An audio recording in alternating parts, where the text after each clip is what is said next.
Hello. Hello. Hello.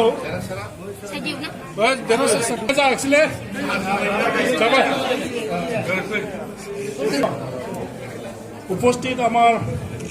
DPF রাজনৈতিক দলের সভাপতি মাননীয় আমার সভাপতি তথা উপস্থিত বিভিন্ন শ্রদ্ধাভাজন রাইজ আমি আমার এই পার্টি অফিসত এটা অডিটোরিয়াম যি ভোটাৰ পাতি প্ৰৱেশ কৰিবলৈ আমি অনুৰোধ জনাইছোঁ আৰু লগে লগে আমাৰ ৰাইজখন ভিতৰলৈ সোমাই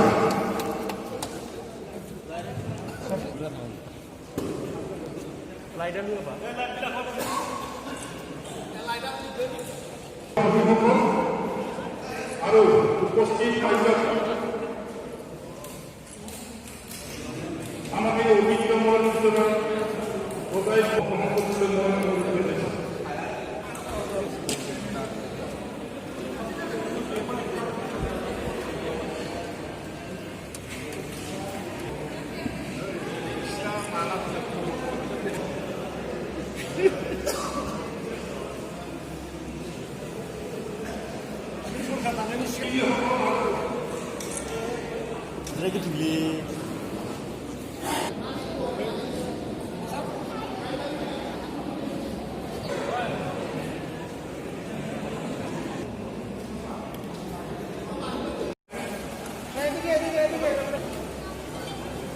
Kongkita Bokmong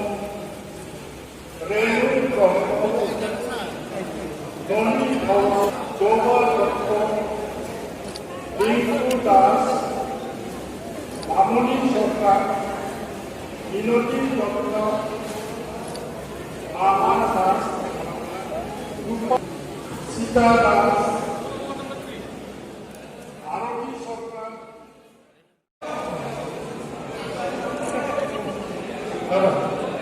নিজৰ নিজৰ আসন আমাৰ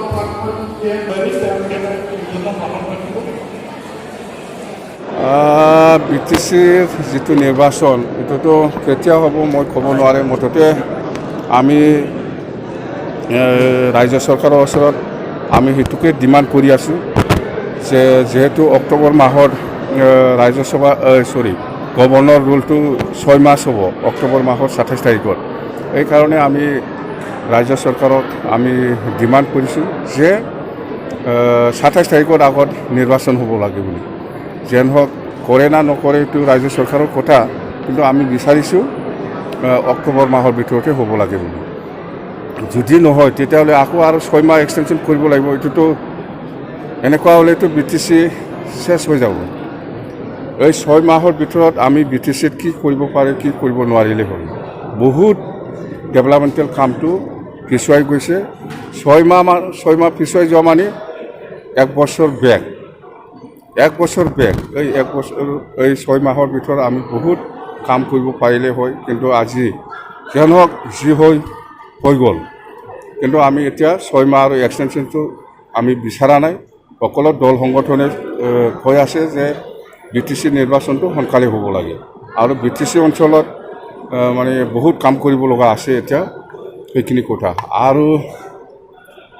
মই কৈছে ৰাজবংশী সম্প্ৰদায়ৰ বা মুছলিম সম্প্ৰদায়ৰ বা বেংগলী সম্প্ৰদায়ৰ যিখিনি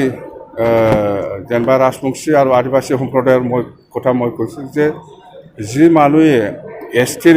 বিৰোধিতা কৰিছে প্ৰমোদ বড়োই